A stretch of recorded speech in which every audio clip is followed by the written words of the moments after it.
Good afternoon, everybody. Thank you for joining me. Hey, Justin, can you pull that slide back down and see the faces?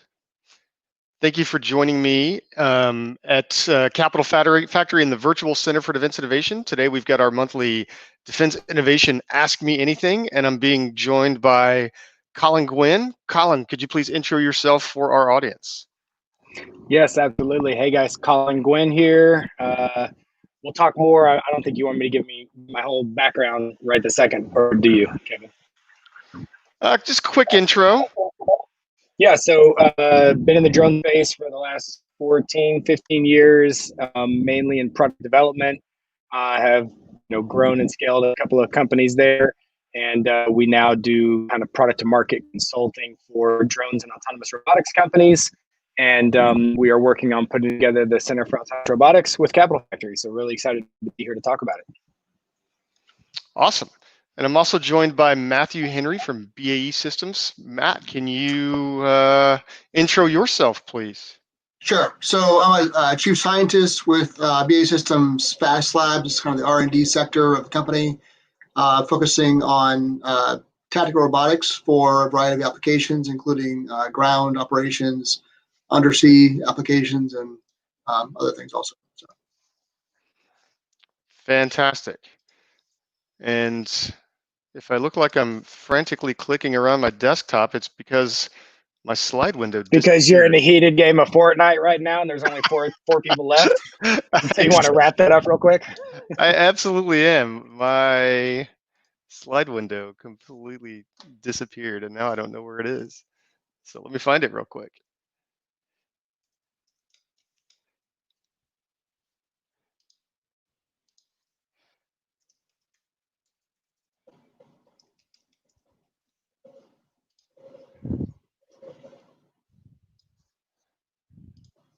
There we go. Gotta love the technology. All right, so we're gonna kick this thing off with a Capital Factory intro and tell you guys a little bit about Capital Factory and the center of gravity, the virtual center of gravity, and the virtual center for defense innovation. So Capital Factory is the center of gravity for entrepreneurs in Texas. Every year, north of 200,000 people connect through our space, both physically and virtually. Since the impacts of COVID-19, those numbers have actually been going way up. We have space in Austin, Dallas, and Houston. We meet the best entrepreneurs in the state. And according to PitchBook, we have been the single most active early stage investor in the state of Texas since 2013. Justin's going to go ahead and play the video.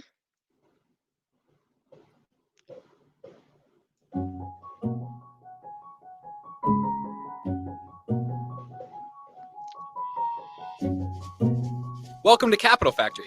We are glad you could join us here at the Center of Gravity for Entrepreneurship in Texas.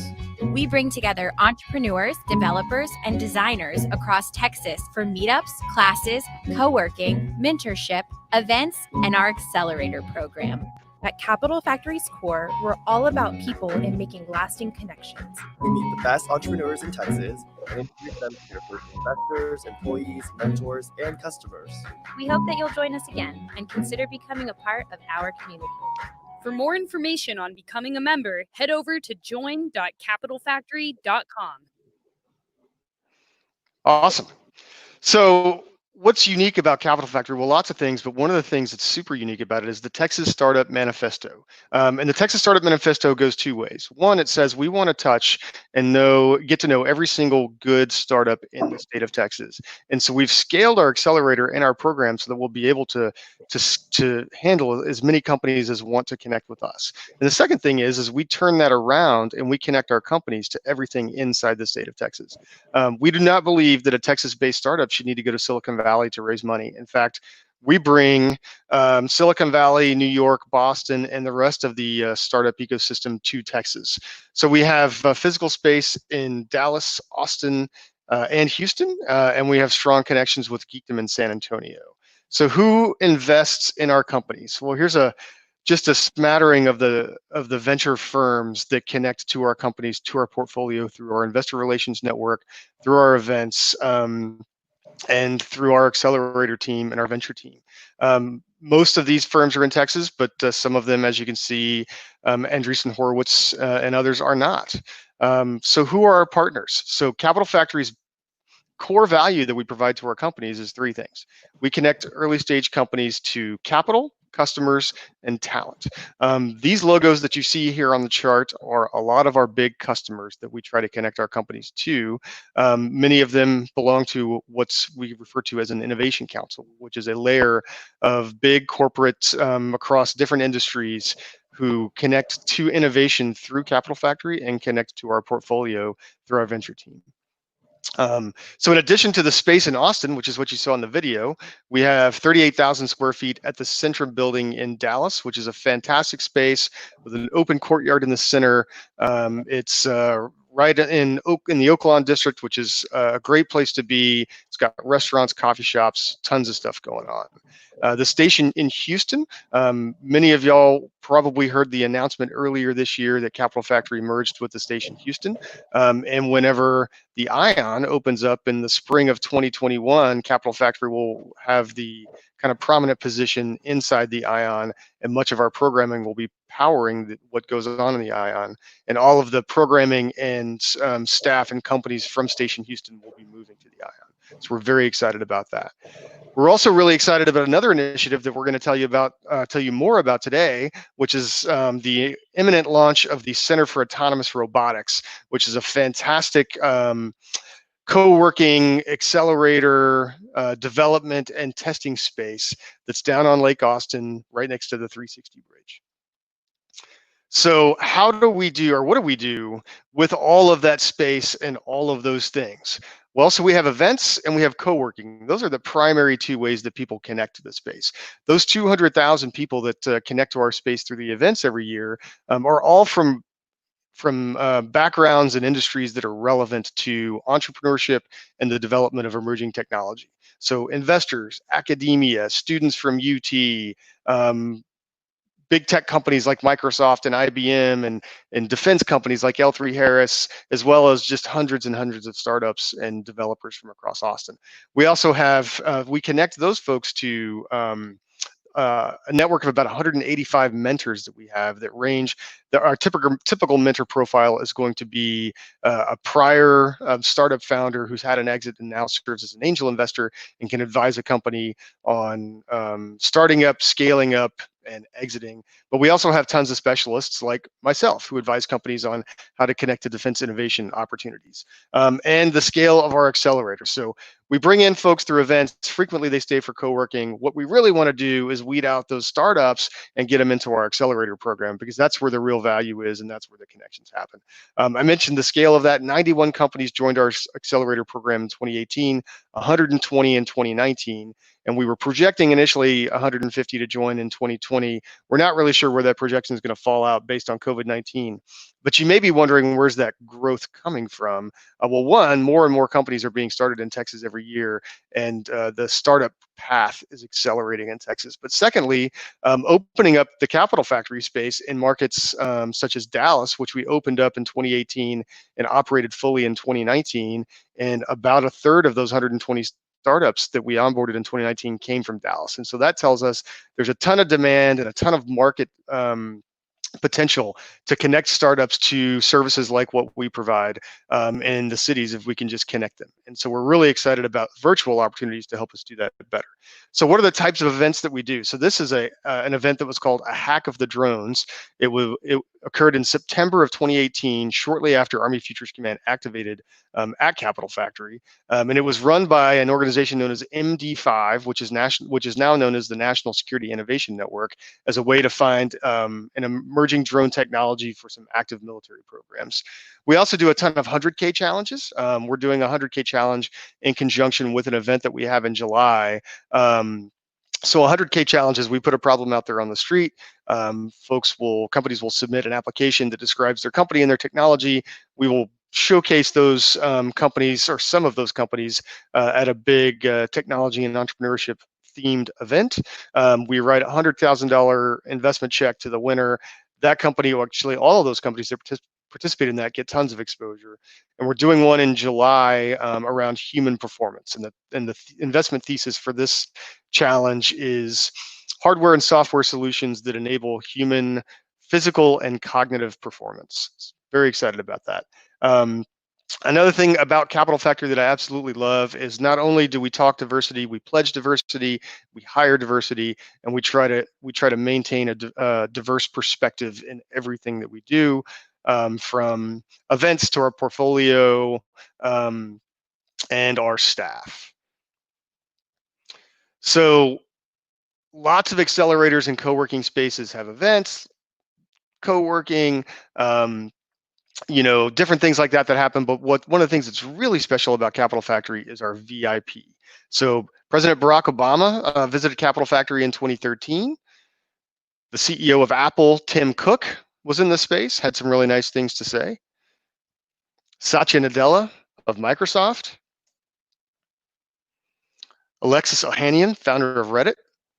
And these are just a few examples of the VIPs that come through our space. But really, it's Fortune 500 executives, it's senior military officials, as well as technology program customers from within the DoD, state and federal government officials.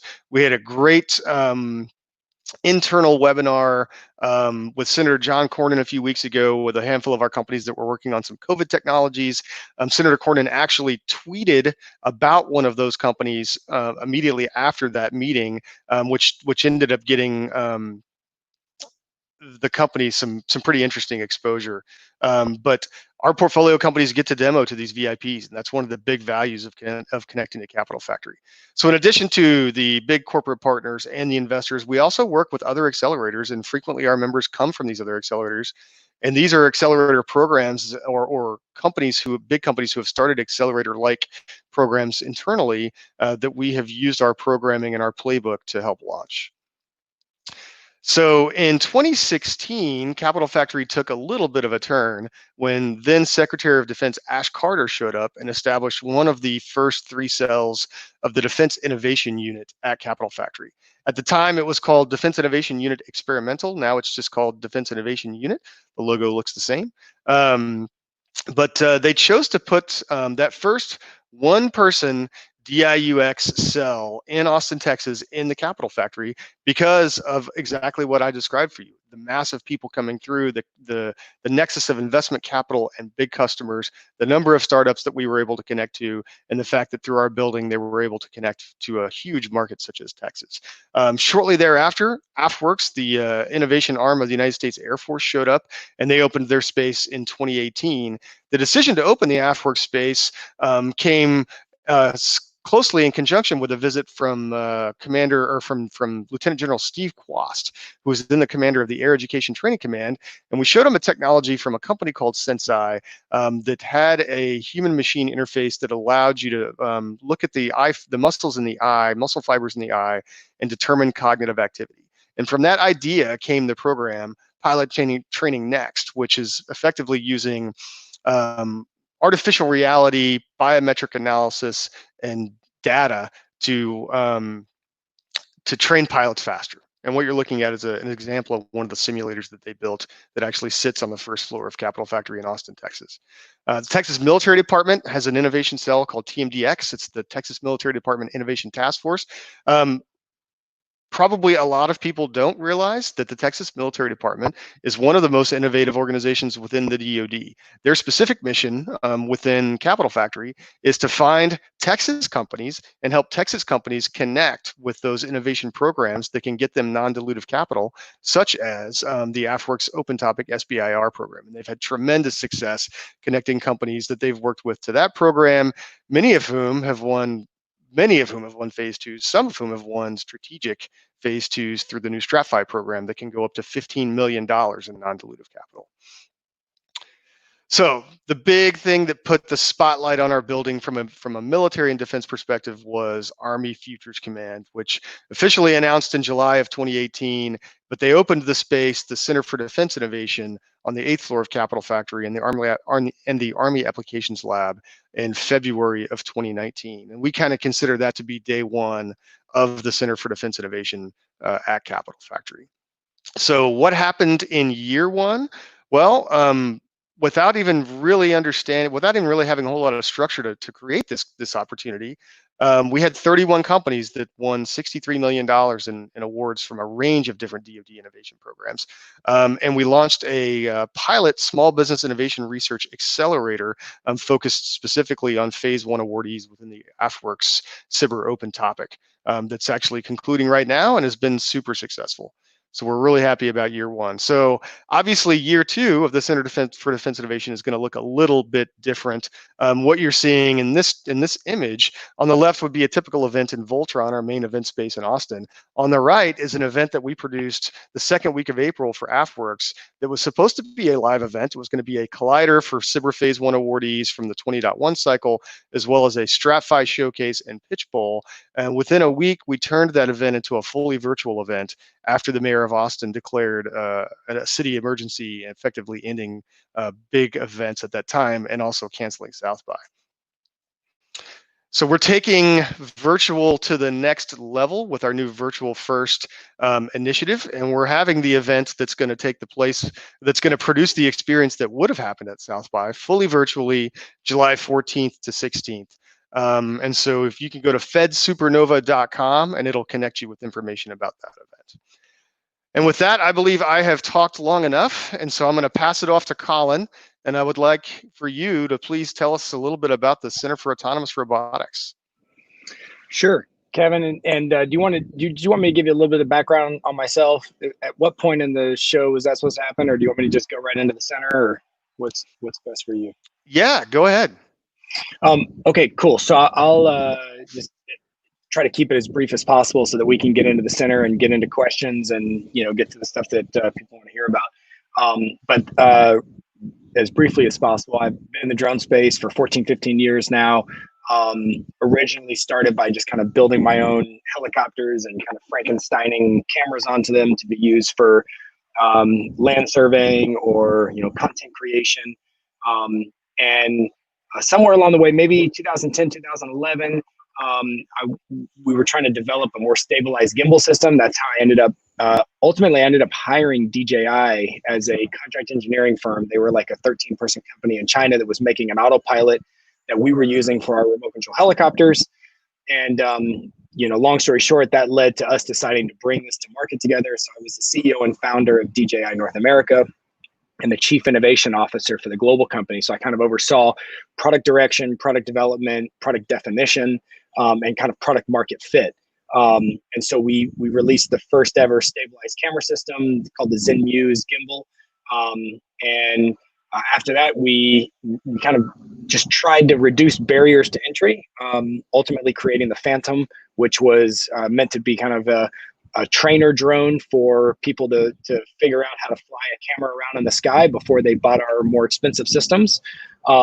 And that kind of inadvertently created the consumer drone space. So at my time there, we went from 13 employees and about 3 million in revenue to over 4,000 employees and $1 billion in revenue.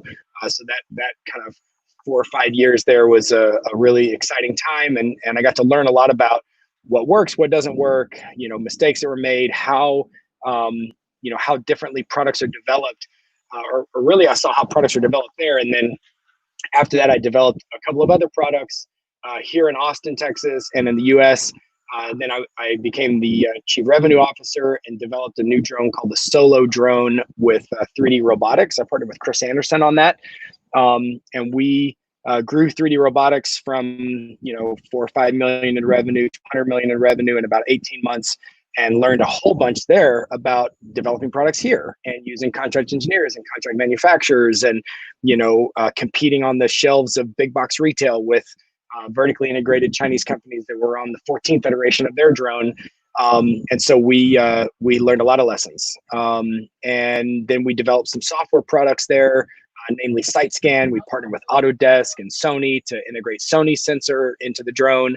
That drone was the first drone that had built-in Linux computers on board the drone as well as in the controller, so we could do a lot more around autonomous flight control. After that, I founded Hangar Technology, which is a kind of a drones as a service, robotics as a service company, where we have a network of external pilots, and then our application plugs into their drone and flies their drone around to capture data, which is then post-processed and delivered back through online customer portals. And this is for like construction site monitoring or critical infrastructure inspections, cell phone tower inspections, stuff like that.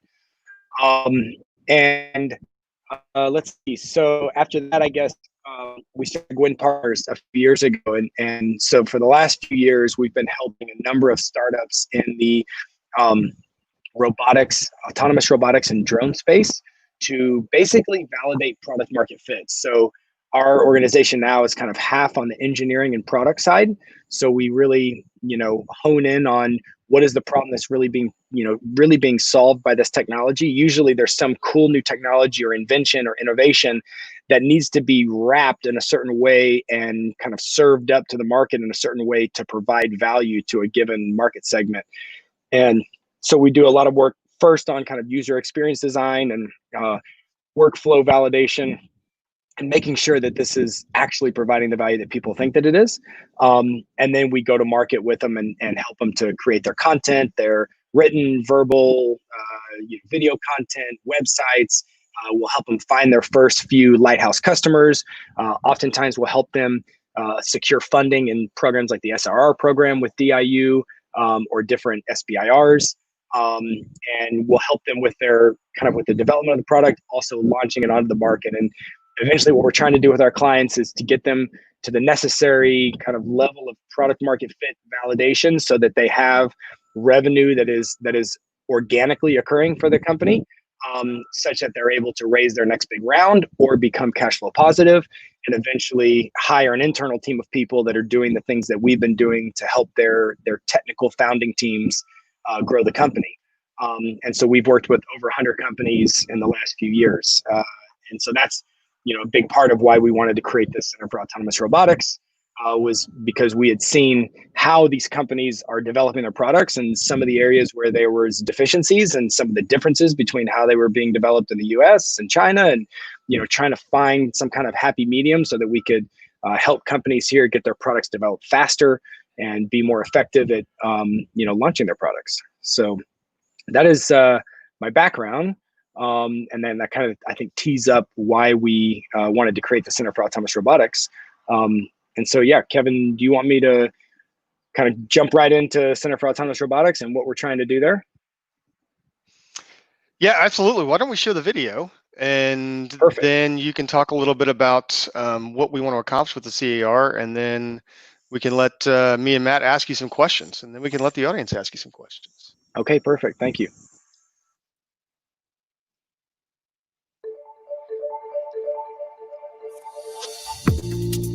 Hey guys, Colin, Guinn here. All right, so we are standing right outside of the future home of the Center for Autonomous Robotics. So Guinn Partners and Capital Factory are partnering up to basically create a co-working, collaborative workspace for people who are working on solving problems in the autonomous robotics space. So obviously that'll be a lot of software problems, but a lot of hardware as well. Drones that are flying in the air, using this giant lawn that you see in front of us here, as well as being right here on Lake Austin. So we'll have companies that are developing autonomous robotics products in air, land, and sea applications, as well as all the necessary, underlying core technologies and software applications to help those robots make real-time decisions. And what I think will be really interesting about it is that, as these problems that companies are trying to solve these days get more and more complex, it's very difficult for one startup to solve the entire problem themselves. Oftentimes, it's a number of different companies that are bringing a number of different, pieces of the puzzle together to offer a complete solution to an enterprise client or something like that. And so I think it'll be interesting to have a co-working space where 6 to 10 companies can be working at a time. Maybe they're between their seed stage and their A round, where they're building out their tech, they're prototyping it. We have a designated area that I'll show you on the other side of the building that's specifically built into the lease for us to take off and land and fly drones. We have a lawn that we can test ground robots. We have water here for underwater or surface vehicles. So it gives us a really interesting platform to be able to test all types of autonomous robotic applications. And of course, there's all the tie-ins with DoD and Army Futures Command and AFWorks, because they're all stationed at Capital Factory downtown, and this will be a Capital Factory location. So if you're officing here with your robotics company, you have access to use a Capital Factory location downtown as well as a Capital Factory location in Dallas. Same goes for those locations as well. So we'll have a handful of kind of hot desk co-working space, but the vast majority of the office, we'll go take a look inside here, is going to be for people that are coming in for a year or two while they kind of build out their tech, get early market traction. Guinn partners will be officing in here as well, helping a number of these guys figure out their go-to-market strategies and, you know, basically just connecting this tech that's being developed with the market. So we're really, really excited. Let's go take a look inside. Here we are on the back of the building. So we'll be able to come out here for test flights, as well as be able to come out and use this patio here for doing demonstrations. So we'll have, you know, whether it be investors or high-ranking, you know, military officials or public sector that want to come out and see what's being created here and how are all these different, you know, autonomous robots working together to reduce the need for watts and calories to create value, right? So this is our kind of flying area here that we'll always be able to take off and land from, plenty of room. And then of course we'll be able to kind of, you know, spread out, but this is the designated takeoff and landing zone. We have Lake Austin right there. We've got a big lawn right out in front. So it should give us a really nice opportunity to see, you know, every type of robotic, you know, outdoor at least interaction taking place. All right, here we are inside, and imagine you've got 6, 7, 8 young robotics companies working on a number of different solutions for different market types, but everybody's kind of working on similar technological challenges and can collaborate and learn and grow and expand faster by the art of collaboration, right? And so that's kind of what we're building in this office space, is the ability to have a really cool office, kind of like what a WeWork looks like, but you've got all deep tech, kind of autonomous robotics, autonomous value creation companies working out of. And if we look at the office itself, we've got a big open floor plan here that there'll be desks that you can have in the open space, as well as these lockable offices where companies can say, well, we want one lockable office for ourselves and 4 desks, or maybe I just want 1 desk out here, or just 1 lockable office. So we can kind of mix and match what works for you guys. And then over on this other part of the office, we have hot desks in this area. And then back there in the back, we'll have our kind of shared, you know, snack break area, as well as a number of shared conference rooms. So it should be a really nice platform for people. We've already got a number of commitments kind of from our internal network that we've been reaching out to, as well as Guinn partners will be in here. We have a little bit of space left. We're going to be starting construction pretty soon. So if you guys are interested on, you know, getting in on this kind of first autonomous robotics center in Texas, please let us know, and we'll get an application over to you. All right.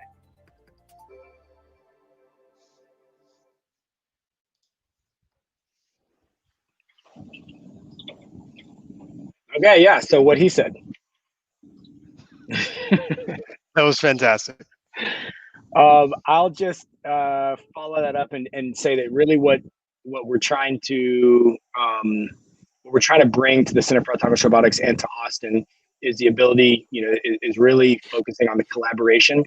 And so I like to give the example that, you know, there may be 2 different companies or engineering teams that are working on the transition from a hover to forward flight on a fixed wing VTOL. Maybe one company's doing it for a long endurance ISR platform or for a surveying system, while another company's doing it for a delivery drone or logistics or something like that. But they're working on a lot of these same core, you know, highly difficult challenges. And so why not collaborate between their engineering teams to make both of their drones operate better? And, you know, obviously they're you know, going after different customers and different market segments. And so I think we'll see a lot of collaboration. And then the other, you know, really a huge part of the center is, you know, we have got to find a way for these US-based robotics and drone companies to have a shorter, you know, full cycle loop time between iterating their software or hardware, going outside and testing it, seeing what works better or doesn't work as well and what needs to be changed, and then going back inside, changing it, 3D printing apart, soldering a new board, rebuilding the thing, and then getting back outside for another test flight. And so I think by having testing capabilities on site, versus a number of our clients that we've worked with, and of these over 100 clients we've worked with over the last few years, about half are in the US and half are all around the world. And one of the things that we see is really pervasive is that a lot of companies are developing robotic systems or drones, and their only way to test them is to drive 2 hours away and go to an FAA test site or something like that. And so they may do that once a month or twice a month, and that's just not nearly enough iterations on the product development. So we want to be able to see people continually testing and iterating and rapid prototyping happening there, so we can get to these MVPs faster. Well, that is a great segue, because what I just saw in the video and what I just heard you say has brought up a lot of questions in my mind. So why don't Matt and I just take turns asking you some questions? And so I'd first like you to highlight, so you just mentioned like eVTOL, which I think is a good example. Could you highlight one or two sort of near horizon application level challenges, or I should say breakthroughs, that you think might be enabled at the Center for Autonomous Robotics? And it might be, as an example, eVTOL enabling passenger carrying of individual passengers in urban environments or something like that. But what are the things that we're close to doing at the application level that needs a technology breakthrough? What are the challenges that are inhibiting those breakthroughs, and how can the car help? Well, so let's start with this example. I think, especially in light of the COVID-19 situation, I think that we are on the brink of the first real scalable use case of drones, at least. Let's just use aerial systems as an example, being used for something other than just data collection and EOIR work, but for logistics. And I think that'll be the next very, very big part of the market that will lead to multiple multi-billion-dollar companies that are not making drones with cameras on them, but are making drones simply to more efficiently and more quickly deliver packages to and from distribution centers or from DC straight to customers. We actually do an ebook every year, and the one that's coming up, we've got Google Wing, a big profile on them. We've been talking to their team a lot, and some of the work that they're doing is really interesting, and some of their early testing is showing really great results. And so to see companies like Amazon and Google and UPS take logistics so seriously, I think that it's an indication that this is going to be the next big sector and the next big use case for drones.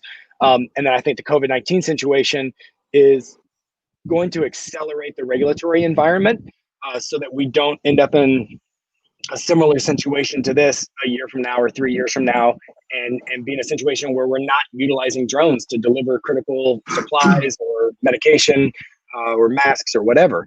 And so I think we will see a lot of innovation happening in logistics. And we've already got a couple of those companies that are signed up to be in the center working on their systems. Awesome. Yeah. So I wanted to ask about the collaborations that you envision taking place in the center. We talked about a few minutes ago about the possibility of having, for example, some companies coming in and providing capabilities for measurement and telemetry to offer up as a mechanism for other companies to evaluate their technologies and so forth. But I think it sounds like one of the big challenges for startups that will be operating in your space is that they will need to be able to provide a convincing value proposition to potential customers. And so what I'm wondering about is, what collaborations in particular do you envision will be most important for those companies to create those convincing value propositions? And then do you envision part of your role, or part of the role of the center, to help foster those collaborations amongst different companies, different capabilities? Okay, cool. Great question. Let me see if I can put this all together. So I think one of the big challenges that we see with companies that we've been working with for the last few years is that they might be developing some really innovative and needed core technology that the the person that is ultimately going to benefit from the value is pretty far down the chain, right? It's the person who's analyzing the data that came from the drone that utilized their core tech to do a better job collecting the raw data or something like that. So you have this kind of, pretty disparate, journey between the core technology and the unit or company or individual that's going to ultimately realize the value of that. And so I think sometimes it can be difficult for those companies because they have to convince the OEMs that are building the drones that their future customers are going to have a better value or realize more ROI off of their system if they implement this core technology or something like that. So, these problems that robotics and autonomy are trying to solve are highly complex, and it's not just like a single linear make a better widget that does a given task, right? Like a better forklift or something like that. And so one of the concepts that we have for the center is for our demo days, instead of having a bunch of dignitaries and investors and kind of VIPs coming out, and then we have 6 or 7 different companies that are each going to spend 20 minutes talking about their core technology or their widget that they're making or their drone or whatever. I think what would be really interesting is to help connect the dots for those VIPs and those investors by setting up real world problems that need to be solved. Whether that's in the defense side of things, with taking a unit of troops into an austere environment that is doesn't have a wireless backbone or is GPS denied, or that is trying to find some autonomous way to clean plastic bottles out of the ocean, or maybe it's post hurricane or natural disaster search and rescue and land surveying and getting a wireless network back up and running. So you have all these problems that we know exist and we know we need better solutions for. I think each time we do one of these demonstrations, we can pick one of those as kind of a vignette of a unsolved problem for our species, right? Then maybe it's 3 or 4 of the companies that are in the center, and maybe they recruit 3, 4, 5 companies from outside of the center from around the world, but they all basically work together. Some of them may be providing the visual odometry. Some of them may be providing the wireless backbone. Some of them might be providing the robotic arms and actuators that are dropping supplies. Some of them are providing the EOIR payloads and sensors. Some of them are doing the computer vision algorithms to identify where the person is stuck and if that person is in distress or not, something like that. And they all basically work together for a few months to kind of stitch together an MVP solution to a given problem. So then when those VIPs come for the demonstration, we basically set up, hey, here's the situation, here's the vignette. A hurricane has just hit. This is the flooding that's going on. We've got people that are stranded on their rooftops. How do autonomous robotics work together to help first responders do a better job of saving lives and figuring out who needs to be rescued right away versus who can hang out for the next hour or two until someone gets to them, and then walk them outside and then let them just watch it all happening, right? And so I'm hoping that there are a number of different technologies from a number of different companies working collaboratively to solve a much bigger, complex problem.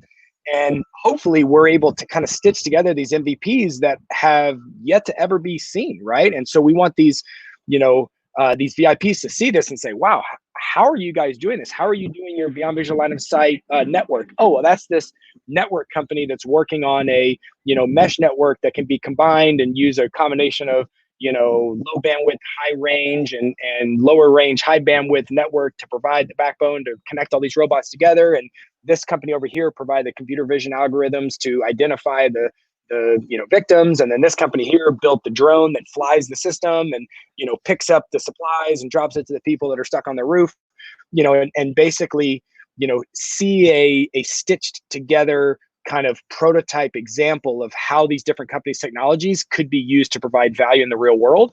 And then you take everyone inside and say, okay, here's the 7 companies. Feel free to ask questions. And I think would be one way to foster that collaboration and to get some of these technology companies to be able to think a little bit deeper into the problem than just saying, well, there's a lot of 6 degree of freedom robotic arm sensors, and I'm just looking at the spec sheet and I'm going to make a 6 degree of freedom robotic arm sensor that has better specifications for a little bit lower price using, you know, a better IMU than the other guy or something like that. It's like, let's really think through how these technologies are going to be applied to create value in the world. And so I don't know if that answers the question, but I think that's kind of an example of, you know, how we see these companies collaborating and working together to kind of, you know, paint the picture of how their innovation could really help. You know, and I think once you show it in one use case, then it's like, oh wow, that could also be used here, here, here. You know, it makes it easier for, you know, their potential investors to see that. Yeah, it's great. Thanks. Colin, the thing that I get from just about any time I talk to you is that you'll answer a question in a way that raises like 10 more questions. And so just as a follow on to that one, so you mentioned like other companies might come in and provide like some of the network infrastructure or things like that. Is there going to be any infrastructure at the CAR that's going to be, and actually you and I need to talk about this because you call it the CFAR and over at Capital Factory, we call it the car. So we gotta figure out what we're going to call it. I was calling it the car and I saw that someone at Capital Factory started doing all caps CFAR. And I think because they don't want it to sound like car. It really doesn't matter to me either way. It's a flying car. But anyway, so like, is there going to be any infrastructure to enable like beyond line of sight navigation, such as a 5G network? Or are you going to have any kind of a sensor network so that you can, you know, measure autonomous behaviors, those kinds of things? Or are those the types of things you want the community to provide? Yeah. So yes and yes. I don't think that.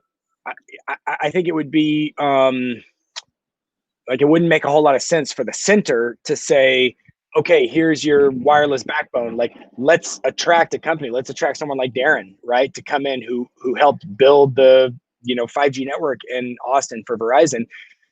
He may be coming into the center as a company that is starting a new kind of mesh network, secured data mesh network that could be used for autonomous robotics and for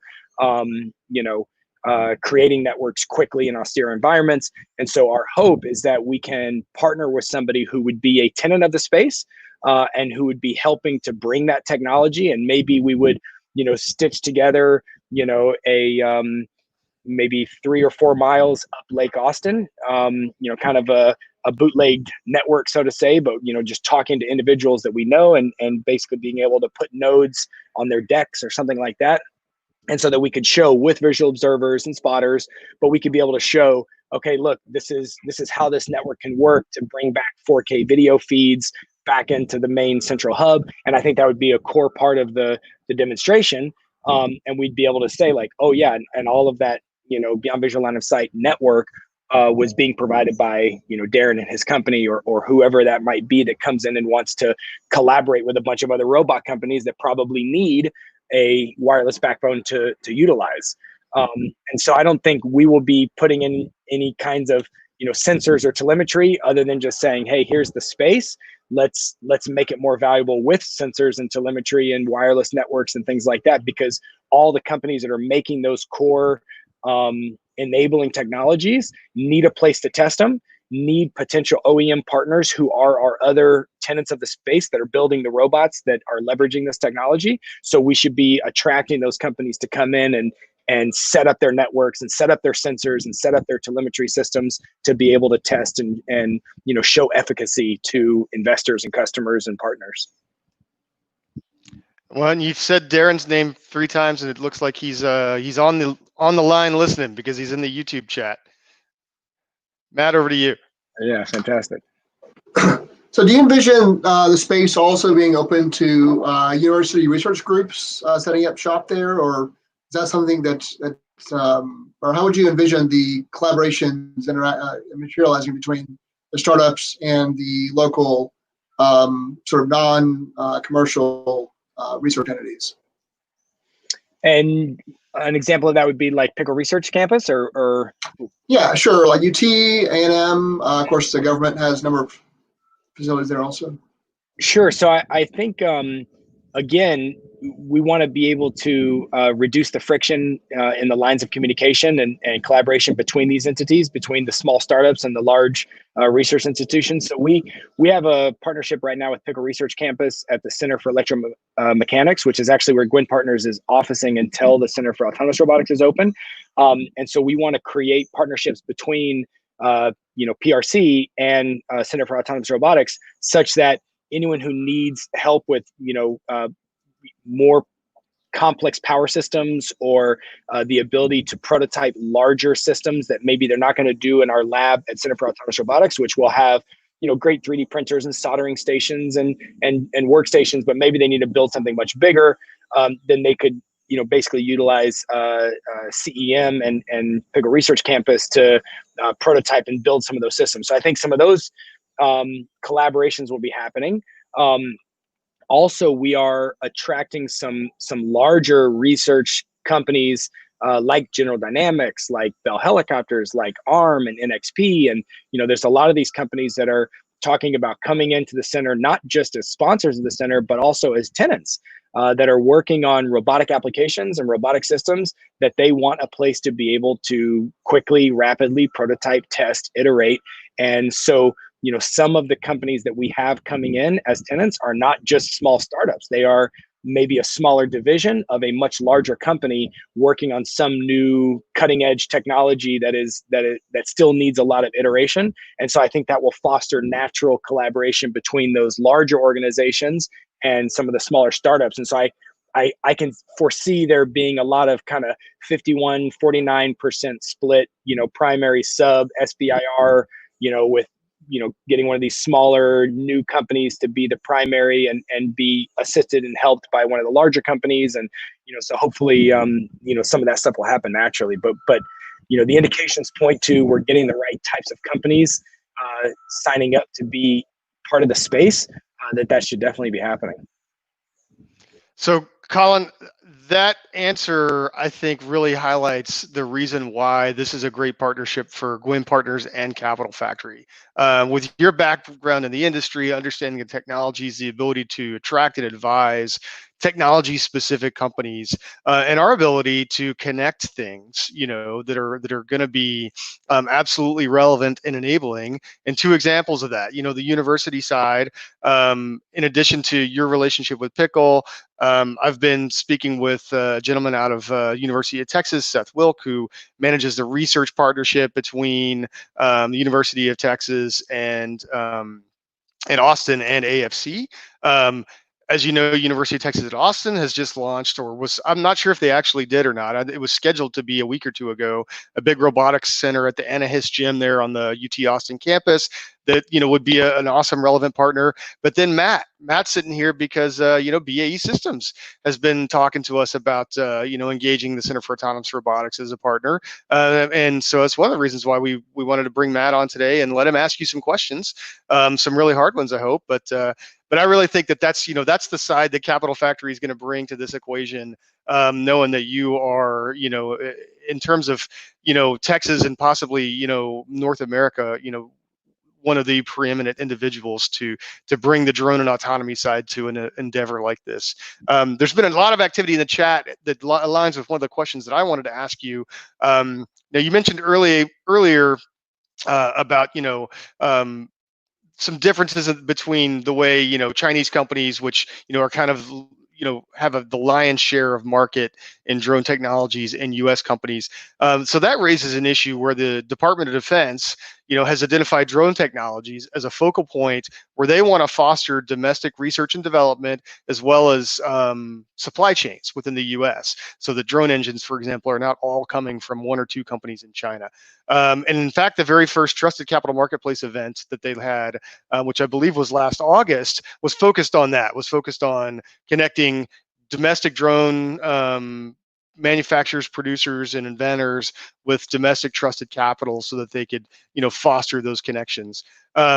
So in that vein, in terms of like the U.S. kind of developing technologies to replace those Chinese supply chains or foreign supply chains, what are the big challenges, and how do you see the Center for Autonomous Robotics being able to help solve some of those?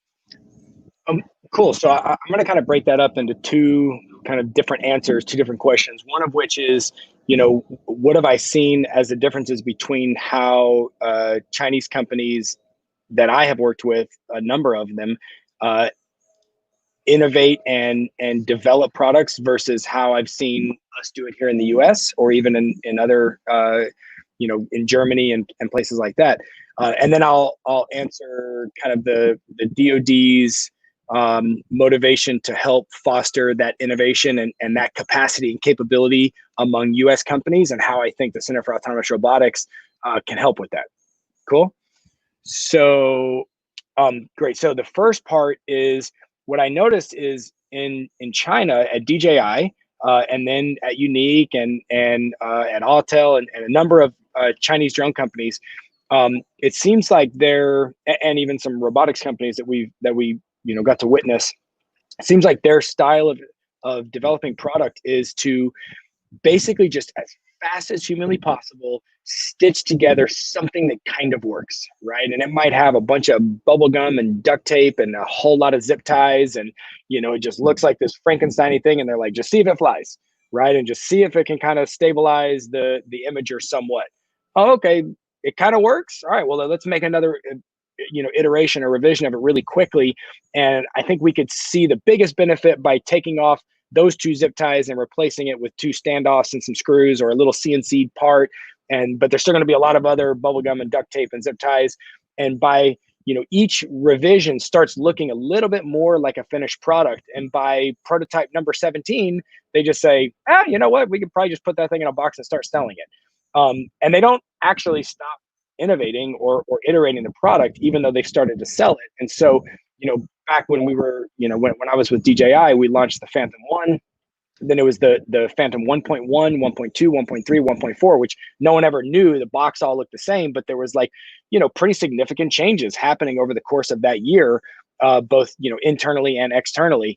And so, I think that there's a lot of benefit that can come from that development style, but then there's a lot of potential downsides too, right? There's two sides to every coin, and I think oftentimes that can lead to releasing products maybe 1 or 2 iterations before they're really ready because you're trying to hit some release date or something like that.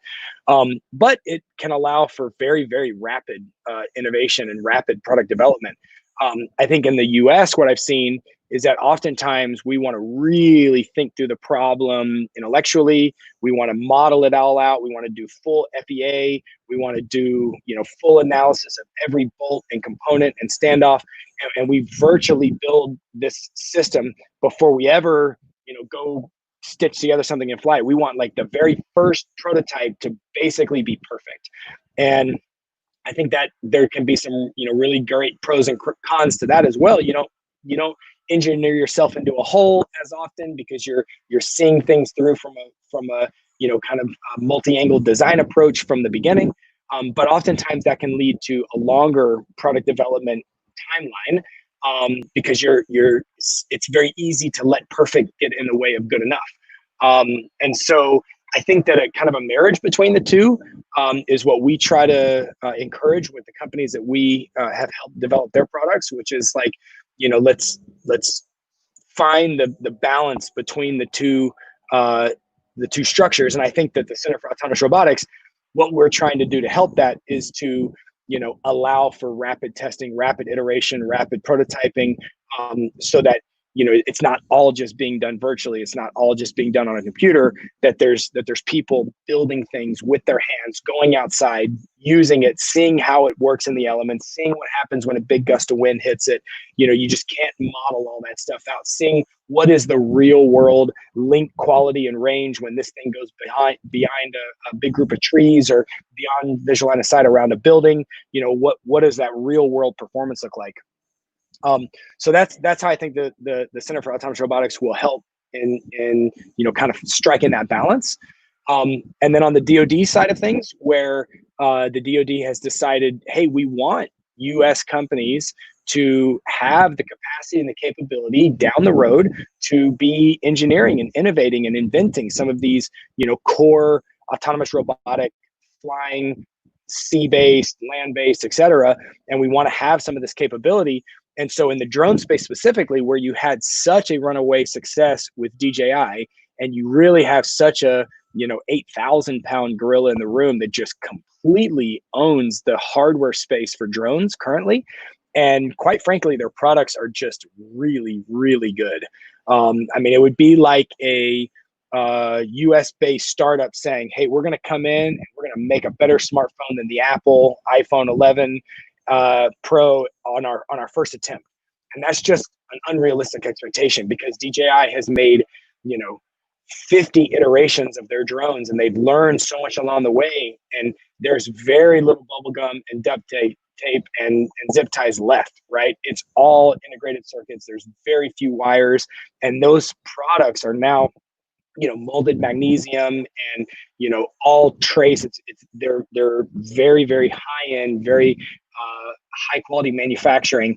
And so what I think is important, and what I think is so great about what Army Futures Command and DIU and AFWorks is doing for US-based drone companies, is they're creating this, somewhat artificial demand, right? Where it's not purely based on price performance index, right? How many megapixels can I get per dollar? How much flight time can I get per dollar? Or how much, accuracy can I get per dollar? If that's the only metric, it's going to be very difficult for anyone to catch up to DJI, unless it's an Apple or someone like that has a high degree of manufacturing capability and basically an unlimited budget. Because you saw, even with GoPro trying to come into this space, they threw, over $100 million at trying to develop a drone, and just wasn't even close to what, DJI was putting out at the time. So what I love about what the Army initiatives and the DoD initiatives is that there is an importance placed on where the technology is being developed, and what country those companies are in, and that, support is going to. And that allows these companies to get several cycles under their belt and develop drones that maybe aren't as good as the best stuff that's coming out of DJI right now, but is absolutely, and doesn't need to be, because it's not being developed at as high of volumes and quantities as what DJI is developing, but it does the job that it needs to do for the government. And that gets them some revenue, that allows them to hire more engineers, that allows them to iterate on their designs, that allows them to innovate and get more and more advanced, such that 2, 3, 4 years from now, those companies could absolutely be competing, on a global scale with, any other company in Asia or Europe or otherwise. And so I think that that's a critical role that the DoD is playing for the drone and robotics industry. Awesome, thanks. Seems like another area. So there's a lot of sort of common problems when it comes to unmanned systems that aren't autonomy based per se, and energy density is one of them. You mentioned, flight time per dollar kind of problems, or metric rather. But there are other centers around the country that are government funded, for example, that are pouring lots of money into developing better batteries, better ATR. The things that aren't autonomy per se, but are sort of necessary for a whole system to operate effectively. And so, do you see one of your roles as sort of building sort of connections from your entrepreneurs to these other sort of facilities that are not necessarily in Austin or Texas even, but providing sort of almost like a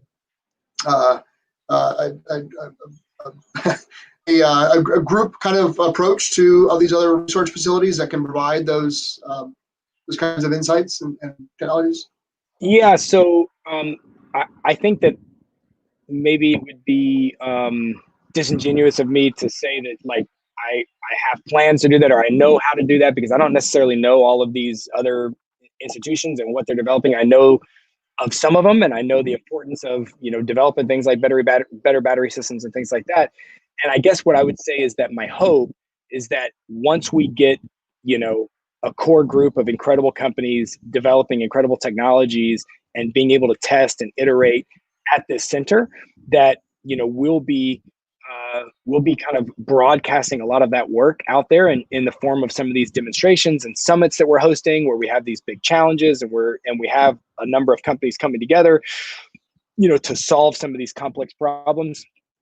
My hope is that naturally these centers will start communicating, bidirectionally between each other, And some of that collaboration and some of those connections can occur between the companies in our center and other centers.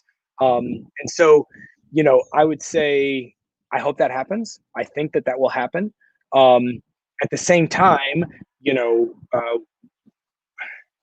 because the center itself doesn't necessarily have some huge amount of funding or government grants or anything like that behind it, because Guinn Partners, we're not actually making a dollar from the center. We're not making any money from the rent. We're not getting paid by anyone to put this thing together.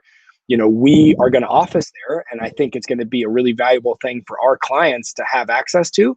And I think it's going to be a valuable thing for a lot of young companies in this industry. Capital Factory is much in the same boat. They're agreeing to not really make profit on the real estate. They want to create this center of gravity for innovation. And so, in order for a lot of those deeper initiatives to happen, I think we want to see some success come from the center, and maybe we can start getting some bigger companies that come in and say, hey, we think it's important that your center is talking to these other centers around the world that are developing these core technologies, and we think that's important to our country, or we think that's important to our initiative, and so therefore we're going to sponsor your center with some dollars that allow somebody to spin the necessary cycles and bandwidth to go out and make those calls and make those connections and ensure that happens. And so hopefully we can put BAE's name on that someday. So I think it's time to go to some audience questions. So the first question is from Jonathan. Jonathan says that they have a common sense reasoning and knowledge software for robotics. And if you know of anybody that has robots that need these common sense smarts, please let him know. I think my answer for Jonathan would be, why don't you come on out to the Center for Autonomous Robotics, and you're probably going to find that company yourself. Yeah, I think that's the exact answer for that one. I mean, even just getting a shared desk or something like that and just being part of the conversation and being able to come in and see all the different, we're going to have 15 different companies in there working on robots that I'm sure could, benefit from some common sense. So the next question is from Tom. Tom said, I've heard a rumor that there are large defense and aerospace companies taking space in the car. Can you share who? Will any military be in there? So I'm going to tweak this question a little bit. And so I'd like to ask Colin whether or not any, or to highlight some of the companies who have, that have given pre-commitments. And from the other side, I'll just say this. So any company that has a relationship with Capital Factory is going to have a relationship with the Center for Autonomous Robotics. And that would include all of our military partners. To the extent that an organization is directly and specifically focused on autonomous technologies, or a business unit within a larger company like BAE Systems or Lockheed or General Dynamics, we obviously want them to be there full time, because the serendipity is full time. But Army Futures Command and AFWorks and DIU and some of these other organizations that have space and memberships with Capital Factory, if they want to launch a program that's related to drones, and I saw Sam's question about the Agility Prime, we'll talk about that in a minute. What better place to do it? If they were planning on doing it at Capital Factory, why would they not do it at the Center for Autonomous Robotics? But there have been a couple of questions about who the partners are and who the initial commitments are. So can you talk a little bit about that? Yeah, let me throw a couple of those out there. And first of all, I think that's the perfect answer for the broader part of that question. But I'll say some of the companies that are being attracted to space are pretty exciting. So Sunflower Labs, a company out of Zurich, is kind of launching their U.S. headquarters there. They make a fully autonomous drone station for home security. They're starting with that market because there's lower barriers to entry around BVLOS regulations and things like that. But they are a very, very smart group, former Evernote founders. And so it's great to have them coming in. Rise, which is a group out of Boston that is moving to Austin to be part of the Center for Autonomous Robotics. They are creating a fully autonomous drone system that scans aircrafts inside of hangars and GPS-denied environments using LiDAR and visual navigation and SLAM. Super, super smart group. Clio Robotics may be moving to Austin as well to join the center. They're doing some really interesting thrust vectoring technologies with a really small drone that can fly indoors and bounce off walls and things like that. We've got a quasi aerospace company called Worldview So that's worldview.space. They create stratospheric balloons that spend their time at kind of 90 to 130,000 feet. We've been working with that company for the last year or so, helping them to transition from a space tourism company. They were originally going to take groups of 8 people up to the stratosphere and then kind of paraglide them down, back down to Earth. And now we are helping them develop payload systems with EOIR sensors, and creating more of an Earth observation company and a data play. And so we're building their entire front-end software team and customer portal software team here in Austin, Texas. They're hiring all local Austin software engineers. So who else? I think General Dynamics Land Systems. I think they're going to be in there developing some of their land robots, sounds like. Microsoft has shared that they may have 2 or 3 engineers that want to get desks there. They've got some new ground robot that they're developing. That's not a certain one yet. Flugado, who's doing some drone logistics and delivery for offshore oil wells and platforms. Yeah, so it's a lot of really good ones. I think there's another 7 or 8 that I'm not mentioning. Lift Aircraft here in Austin, developing a manned drone for urban air mobility. They've got office space there, and so hopefully we can do some drone rides for people. So a lot of great companies coming in. I'm excited to hear you say Clio Robotics. I met Clio at the dry dock in Boston last September or so. Was super impressed with their technology. Then they came out to Austin in February for, they were one of the companies selected by the Army's, the RCTO, the Rapid Capability Critical Technology Office, to do a pitch here. Tried really hard to get them to stay, but they, unfortunately had to go back to Boston. So if you can pull them in, that would be awesome. Yeah, I met with him. I met with him the next day, right after he gave that presentation, and hopefully Omar will be coming into town. It sounds like they're looking pretty hard right now. Yeah, I don't know if you had already been connected, but I definitely sent him your way. So let's do a couple of quick ones. Any 3D printing at the car, and will it just be autonomous drones, or are you contemplating remotely piloted vehicles as well? Of course, there will be remotely piloted vehicles as well. I think there will always be a place for that.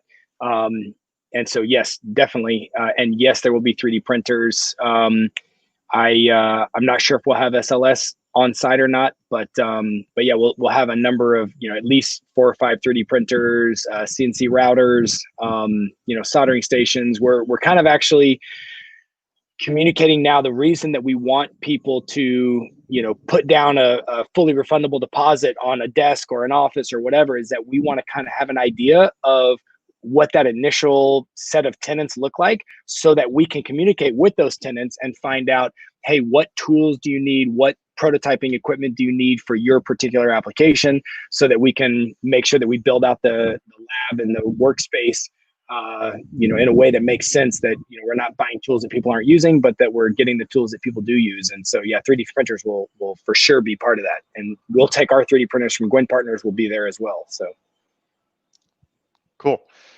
We've only got about 15 minutes. We have a lot of questions. Thank you, audience. So question about whether there's an opportunity for BLOS flight, and if so, do you have a special use permit, or is it temporary authorization? We do not have a temporary authorization yet, but we've got some guys on our team that have gotten beyond visual line of sight waivers in the past. We did some really cool projects with the Center for Disease Control and a hydrogen fuel cell drone that we helped develop for Doosan. And we did some deliveries, a 43-mile delivery from St. Croix to St. Thomas. And so we have some experience with that, and our plan is to try and get some of that in place, but it's not in place yet. So yeah, but hopefully so. Outstanding. So a question from Bo about the hardware ecosystem to support manufacturing of prototypes within Austin. What's your opinion on that? Is that going to be synergistic? Do you think it'll all be inside the Center for Autonomous Robotics, or folks will be taking stuff over to like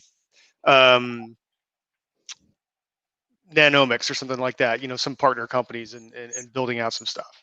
Yeah, so and that's another person that will be in the space, is the, I think it's called the Austin Regional Manufacturers Association. So Rob Miso and Jeff Markolek. And Rob Misso is actually the former president of the Austin Manufacturers Association. They are starting up a new manufacturing company and initiative to actually help support robotics companies and drone companies with their kind of design for manufacturability, design for assembly parts. We've got 2 or 3 of our clients right now, Guinn partners, are working with them to do their first kind of run of 20 units, run of 30 units. And so we will have some great ties with local manufacturing capabilities, especially as it relates to anything under, 300-400 units a month. We could easily help them facilitate here locally. Fantastic. So the next question from the one and only Jack Ryan, not that Jack Ryan, is when will the car be operational, or is it now? How many companies will we have partnered at launch? So I'll go ahead and answer that one. The number of partners at this moment is a TBD because the list is still growing. And the launch is also a little bit of a hard question to ask. As you can see, or as you can hear from Colin, we are ready to go on this thing. We're in negotiations with a couple of final partnerships to see kind of how big the launch is going to be.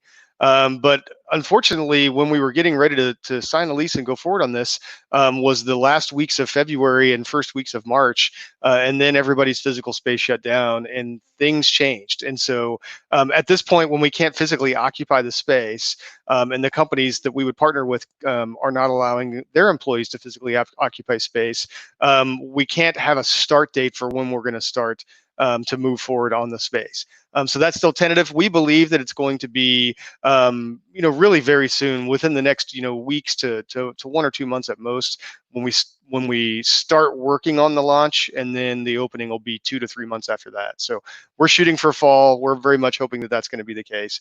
But at this point, as we all go into the unknown, with COVID still looming and the case numbers spiking yet again here in Texas, it's just really hard to answer that question.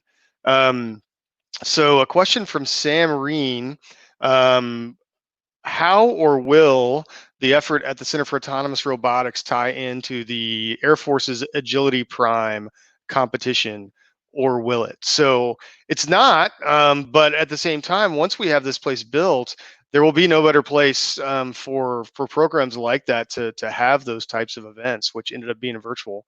But Colin, or even Matt, I would love to hear y'all's perspective on that.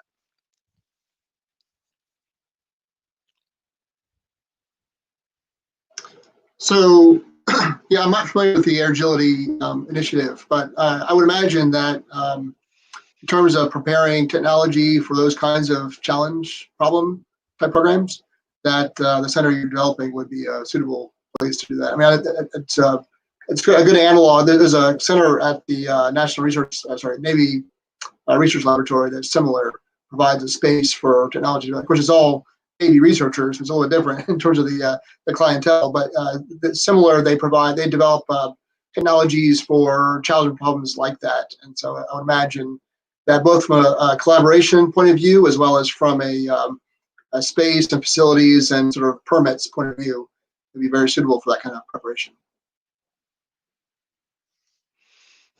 Okay. So lots of questions from Dave, who has an interesting technology, it sounds like, where he's able to pair up a smartphone with some kind of a flying platform and control it. And he wants to know, how can I get that incorporated into the car? Come build it at the car. Get some space. Get a single desk, and come work on your product, prototype your product, collaborate with people there. I think that's the best way to do it. Hey, Dave. So Aerolight Dynamics is asking a question about how much support or integration can a company look to receive if they're not located in Austin. He apparently is located in Houston, and doesn't feel like he's going to be able to get there physically. So for starters, one of the great things that I just want to highlight, doesn't directly answer your question, that I want to highlight about the partnership between Capital Factory and Guinn Partners on this is Capital Factory, as you guys heard me talk about earlier. We have this philosophy that we call the Texas Manifesto, and it's really about how we connect to startups across the state and how we connect startups to resources across the state. But I also mentioned that we have all those different locations across the state, and what that means is if you're a Capital Factory member, you're a Capital Factory member regardless of where you happen to be. And so, we again have Station Houston in Houston, as well as a prominent space in the Ion once that opens up next spring. So those members are going to become members of the car. They're going to be able to go to the car. They're not going to necessarily have desk space, but they're going to be able to take advantage of this ecosystem and contribute. Really, it's not even about letting them take advantage of the ecosystem so much as letting all of us, the mass, contribute to the ecosystem, which is super exciting. But anyway, Colin, any comments on that? Yeah, no, I think that's exactly right. And I've talked to a number of companies that are based outside of Texas or even outside the US who have said, hey, well, it's a few $100 a month to have a shared desk, right? And that allows us to, be a member of the space when we're in the US, when we're in Austin, Dallas, Houston. We've got a place to office, we've got a place to meet with customers. And that I think also will allow them to really be integrated into those, big summits and the vignettes where we want to demonstrate technology. They can make sure that their technology is going to be part of that, overall equation of solving a given problem. So I think that's, I've had a number of companies that I've spoken with that, can't yet move to Austin, but want to be part of the center. And they're just saying, hey, well, at least get a shared desk for now. And that also gets them access to the virtual Center for Autonomous Robotics inside of Sococo. So, they don't have to physically be here in Austin to be, part of the virtual center as well. Fantastic. So we've done a lot of talking about flying things. One questioner asks, says he's looking for partners to develop a disinfection robot. So what about other types of robots and autonomous things? How much support is there going to be, or is it going to be mostly things that fly? Well, I think that was really important for us to find a place that had a large area of land and for water. So we've at Guinn Partners, we've worked with companies that are developing land systems and water systems, both surface and subsurface vehicles. I think it's just that the sky is a little bit easier place to operate. It's much easier to operate in 3D space where there's not existing, obstacles and pedestrians and things like that. So I think as far as autonomous robotics go, a lot of them are in the sky. And so, it's probably more than 50% of the companies in there will be, sky-based, aerial-based robotics. But we definitely have some companies working on, and actually a really cool company. I don't know if they're headquartered in Houston. They just have 100 people in Houston or so, Ocean Infinity. They may be taking office space in the building. They're too big to be part of Center for Autonomous Robotics. I think they're looking to put, 20 or 30 people in Austin. They make some incredible maritime systems, but they're really excited about the space and the location, which the location is 5,000 Plaza on the Lake. I think I saw that pop up somewhere. They may rent their own larger office space in the same building and have some ties with the center and so I think we're gonna really start attracting, like you guys call the center of gravity for robotics. And so, yeah, I think there will be support for that. And the main support for that is a place to test ground robots and a place to test water robots. Cool.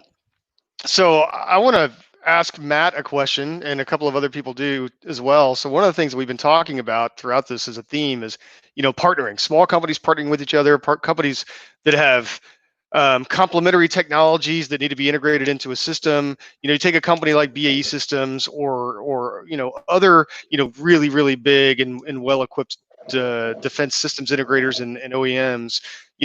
Kind of how would a company like BAE be interested in connecting to a space like this? What types of technologies would you be interested in finding? Would you be interested in working with companies that you meet out of this space? Yeah, absolutely. In fact, we have a very similar, Bo Duarte, who's our guy down there in Austin, is part of our tech scouting group. So we have a group as part of Fast Labs, which is my organization, whose job it is to identify companies, typically small companies, and also researchers at universities, that sort of thing, that provide niche capabilities that we don't have in-house, or we don't want to pay to develop in-house, that sort of thing.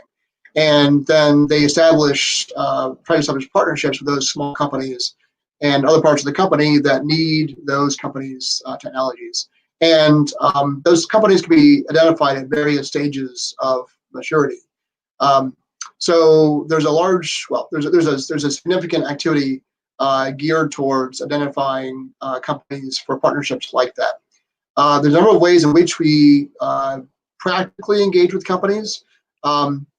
The best way is when we find an opportunity with DARPA or AFRL, one of the other sort of big S&T funding agencies, is to partner with them on a program, whether it's a program that's geared towards really funding a small company, and we will act as a sort of a partner, an SBR type program, or on a larger program where we would prime and bring them in as part of the team to provide a sort of a niche capability. That's the best way, because that allows us to partner with them on a project that's identified by the government and at no cost, right? We're paid to do it. The other way is we do have some IRAD and internal research and development funds set aside for doing some projects with small companies. And I would point you to Bo and his colleagues to understand how to work with them in that respect. So we have a similar sort of presence at facility in Boston, very similar to another incubation center in Boston, the Cambridge Innovation Center. And so we work with companies who are involved in Cambridge, and we intend through this partnership with Capital Factory to be, to my knowledge, I believe Bo is talking with you guys about maintaining sort of involvement with companies in Austin as well. So that's kind of the way we work. As I said before, the best way is for us to identify an opportunity to partner with somebody as a teammate, but we also have some small IRAD set-asides for that kind of exploration as well. Awesome. So we're going to do one more question, but before I do it, I would just like to ask everybody who's still listening and you're in the chat, please, if you're enjoying this content and being able to connect with Colin and Matt around this subject, click on the little thumbs up button just below the center of your screen, because that's going to help this content find other people that want to find it, and subscribe to the Capital Factory channel. And I will ask one more question is, Colin, do you see any utility or have any intention of creating a reverse engineering capability, or is that something that you would invite to come into the space to effectively reverse and re-engineer some existing products? Wow, that was a question. Interesting. I don't know. I think reverse engineering happens naturally when we look at products and say, "Oh, wow, this thing is really cool. It does X, Y, and Z, but it would be even cooler if it did these other things." And so, I believe that, it's very rare for anything to be some brand new idea. We're constantly innovating and constantly iterating on what exists. And so, reverse engineering in terms of, can we take this thing apart and engineer it ourselves in a better way or in a cheaper way or something like that, I don't think is necessarily going to be one of our hallmarks of what we're trying to do there. But I think naturally we always look at the products that we have and the products that are out in the market and, try to find ways to make them better. We definitely want to have that rapid prototyping capability for sure. Awesome. Fantastic. So I'm going to give everybody a few more minutes to find that thumbs up button. Please hit it for us. I want to say, I want to describe the location of the Center for Autonomous Robotics. So it's right along the Colorado River, also known as Lake Austin. And if you know where where 360, the Capital of Texas Highway, crosses Lake Austin at the Pennybacker Bridge, it's on the northwest side of that. So just across the bridge, or just on the other side of the bridge from where Austin Country Club is. I want to thank Matt for joining us and giving up some of your time today. And I want to especially thank Colin for sharing your wisdom, your information, your dreams with us in the Center for Autonomous Robotics. I personally am extraordinarily excited for when we get to launch this thing. It's going to be a fantastic event, but it's going to be an even better facility. So Thank you all for joining us today. My name is Kevin Landtroop. I am the VP of Defense Innovation at Capital Factory, and I hopefully will see you again next month. Don't forget, if you want to connect with Fed Supernova, go to email partnerships@capitalfactory.com or go to www.fedsupernova.com. Thank you. Awesome.